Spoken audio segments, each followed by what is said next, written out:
So, RFK Jr. suspended his presidential bid and backed Donald Trump. How could a Democrat and a Republican work together over two Democrats working together, RFK and Kamala? Well, I say it's because RFK Jr. and Tulsi Gabbard too, and Trump all have something in common, and that is that they are there to represent the will of the people as opposed to try and educate the people on what they should be wanting in the opinions of their betters, the experts, the bureaucrats, the political elite, the global elite. And I'm going to say that the people who have that kind of mindset don't trust you to make up your own mind. I'll give you an example. We had, during the pandemic, this gem. You must not do your own research when it comes to science. Do you remember when it was all over the news? If we read a moment here, research both sides and make up your own mind. It's simple, straightforward, common sense advice. And when it comes to issues like vaccination, climate change, and novel coronavirus, it can be dangerous, destructive, and even deadly. The techniques that most of us use to navigate most of our decisions in life, gathering information, evaluating it based on what we know, and choosing a course of action, can lead to spectacular failures when it comes to a scientific matter. So essentially, you are too stupid and ignorant to make up your own mind. Don't try to research, just trust the experts. Trust your betters. And this one is from Vice. Scientists explain why doing your own research leads to believing conspiracies. So, you are too stupid. If you try and figure it out yourself, you'll fall for misinformation and lies, and you will harm yourself and others, so you just can't be trusted. Essentially, that's why we have such a big push for censorship right now from the left that represents really the will of large mega corporations and the political elite, the global elite. RFK Jr., Tulsi Gabbard, and Trump are all people who believe that you can make up your own mind, you should make up your own mind, and they are there to represent your opinion. Now, they won't say anything and everything to get elected, but they will try to find common ground between what the people want and what they want, and then to represent that common ground. For example, Trump was very proud of his warp speed operation to get the jab out, if you remember. And his supporters booed him when he tried to bring that up in rallies, and he stopped doing so. Now he talks about it as, we gave you the choice to get the jab, and that one passes just fine, because people didn't have a problem with the jab being created or being available, they had a problem with it being forced on them. Some people chose not to trust that specific jab, and I'm not saying they were right, I'm just saying that it's normal to want bodily autonomy, and not to give up your right on your own body to the experts. And when Trump saw that it's unpopular to hype the jab, then he stopped doing so. It doesn't mean that he changed his mind on the subject, rather that he won't push it because it's not something that represents the will of the people that voted for him. And RFK Jr. and Tulsi Gabbard, I think, are the same, where they are trying to represent the opinions of a segment of the American population. They're not there as leaders to instill in you the beliefs that they believe right. They're there as representatives trying to give you a voice in politics. And that's why they can all work together, focusing on the things they agree on to represent the people. Because a lot of the things that the left, the technocrats are doing today, I think are against the will of the people, and I think all three of them would agree with me on that.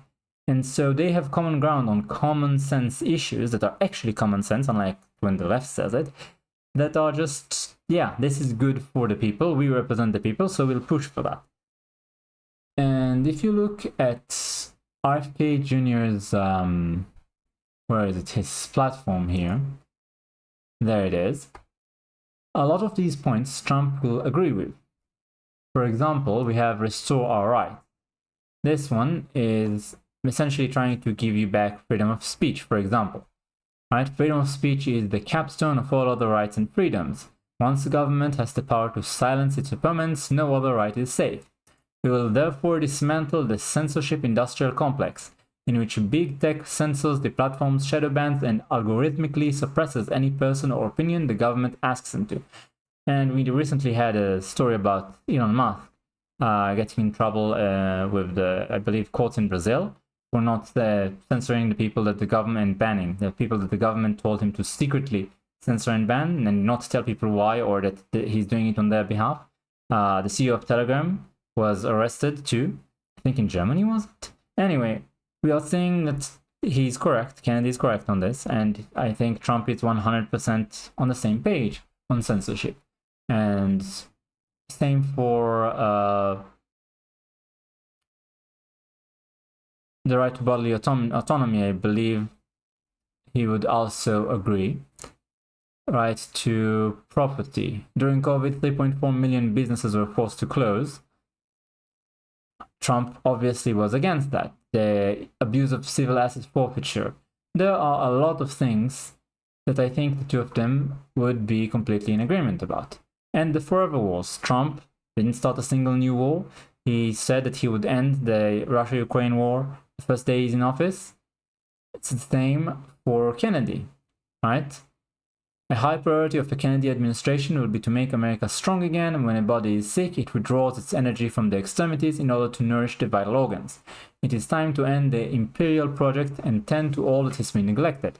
The crumbling cities, the antiquated railways, the failing water systems, the decaying infrastructure, the ailing economy. Annual defense-related spending is close to $1 trillion. We maintain 800 military bases around the world. The peace dividend that was supposed to come after the Berlin Wall fell was never redeemed. Now we have another chance. Again, I think Trump would be very much on the same page. Home ownership. American home ownership is declining at the highest rate since the Great Depression. The median home price has risen from $250,000 in 2019 to $400,000 in 2023. That's insane. Has your salary kept up with that? Honestly, I don't think it did. I really don't think it did. Mortgage interest rates have more than doubled since President Biden took office.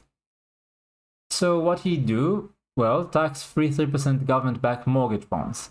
Bring derelict land and buildings back online. Zoning changes and tax code changes. Now, I have here the platform for Trump. And he says the same: housing affordability. To help new home buyers, Republicans will reduce mortgage rates by slashing inflation, open limited portions of federal lands to allow for new home construction, promote home ownership through tax incentives, and support for first-time buyers and cut unnecessary regulations that raise housing costs. There are commonalities there. I think they can easily work together. Incidentally, what the Democrats want on this? Well, listen yourself. This is Bill Maher and Nancy Pelosi.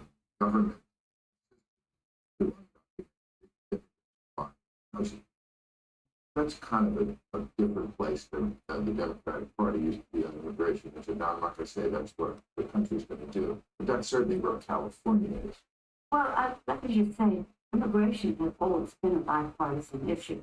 I refer you to But not free housing.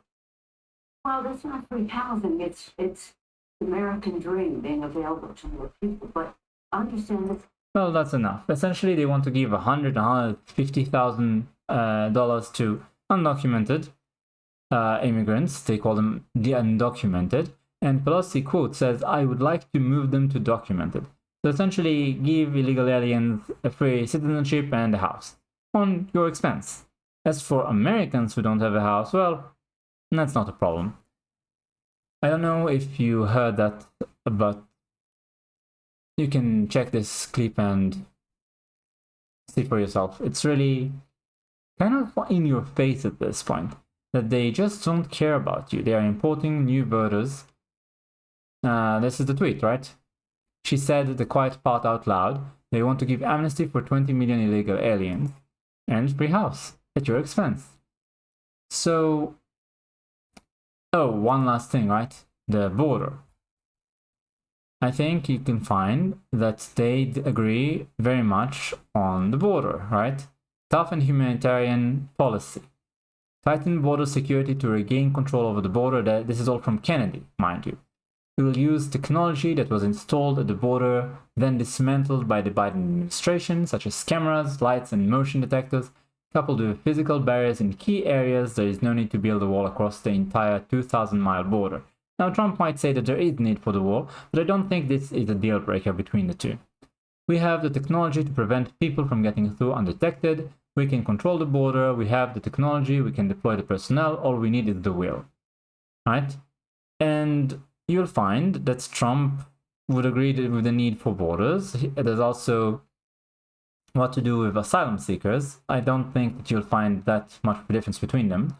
Kennedy here says, get on top of asylum claims. We have to fully fund courts, services, and border agencies to allow lawful immigration in accordance with the US law and deny non-compliant access, and appoint more judges to handle asylum cases.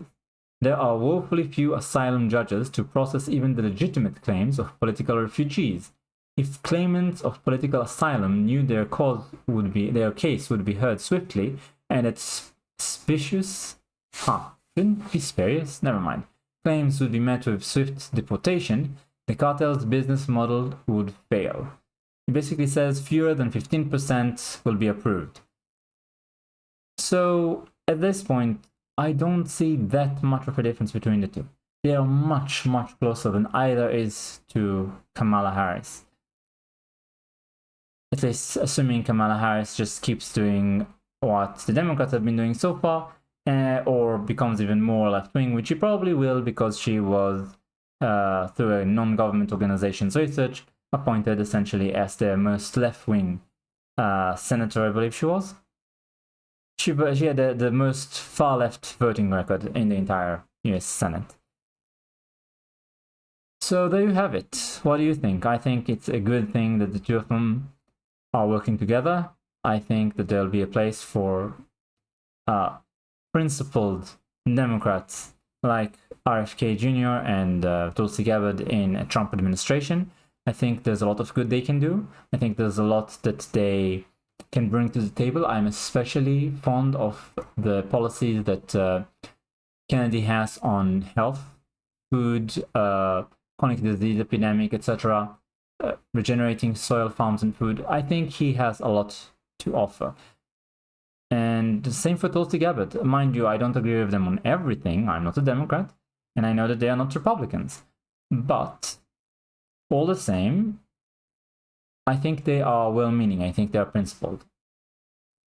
It's kind of strange.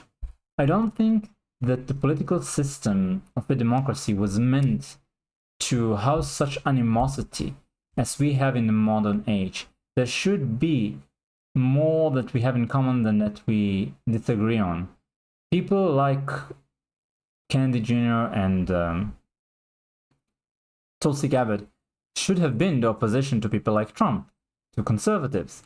But now we have a very, I won't even call it far left, a very detached, top-down, really global sort of world order, really. It's the same everywhere. It's the same people, they have the same opinions, they are funded by the same mega corporations and rich people, and they meet all together in Davos every year, or even more often than that. They went to study at the same programs, young global leaders from World Economic Forum, if you know. Then you know, like, I think half the Canadian government is from that program. Anyway, they essentially resonate with the same values and ideas. It doesn't matter whether it's the left in Canada or Australia or in any country in Europe or in America. They use the same slogans, and they are very detached from the needs and wants of the common people. They maintain their power and influence because the institutions are in their hands. They have essentially unlimited money, or almost. And I don't think they're a legitimate opposition to any local national interests. I think they just represent the needs and desires of the people who run the international corporations and political bodies, like the World Economic Forum, like the World Health Organization, like the UN, the European Union, such body. And I think we need to push back on them a lot. People who are populist, people who essentially look at politics from the ground up as opposed to the top down, on the left and the right, should come together and push back on globalist policies, such as open borders, such as giving monetary incentives for the newly arrived to vote for certain parties. Really, giving monetary incentives to anyone. I mean, student loan forgiveness. I think that definitely monetary incentives. There's a lot of other promises that they make, essentially to give free money to people, reparations to black people, for example. They don't even make it by lineage. It's not like if you're a descendant of people who were enslaved in America, then you'd get your money. It's basically just, hey, you're black, you arrived here a year ago, 10 years ago, fine, you get the money. You are white, you arrived here 10 years ago, that's fine, you get the money, you give the money. I wonder, do people remember that there used to be black slave owners? Not many, but there were. Wouldn't it be ironic if the descendant of a black slave owner gets free money courtesy of the descendant of a white person whose ancestors fought to end slavery, fought and bled and maybe even died to end slavery? I mean, it's theoretically possible if you give reparations to any black people paid for by any white people in America today. I mean, it's even more ironic than the idea of a white person whose ancestors didn't even live in America during slavery giving the money to a black person who's the same. It's just, none of their policies actually make sense. None of their policies are nuanced. There's a lot of slogans, a lot of feel-good vibes that really, they're checks that will not be cashed in any way. And the promises are mostly empty. The rhetoric is mostly cover for them installing more surveillance, taking your choices away, and gaining more power and wealth for themselves. Thanks for watching, and I'll see you next time.